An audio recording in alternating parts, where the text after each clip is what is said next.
Hi అండి.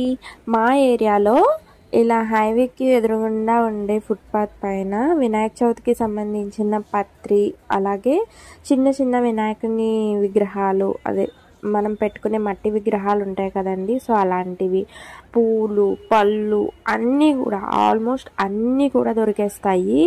ఇలా వినాయక చవితి ముందు రోజు ఫుల్ ఏదో మార్కెట్ పెట్టినట్టు పెట్టేస్తారండి. పాల వెల్లి దగ్గర నుంచి, పూల దగ్గర నుంచి, కలువ పూల దగ్గర నుంచి అన్నీ దొరికేస్తాయి అన్నమాట.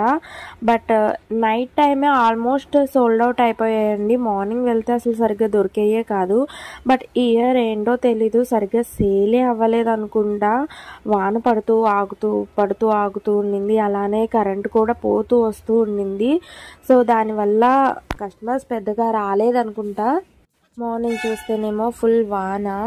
మరి సేల్ అయిందో లేదో వినాయకుడే చూసుకోవాలి అంతా.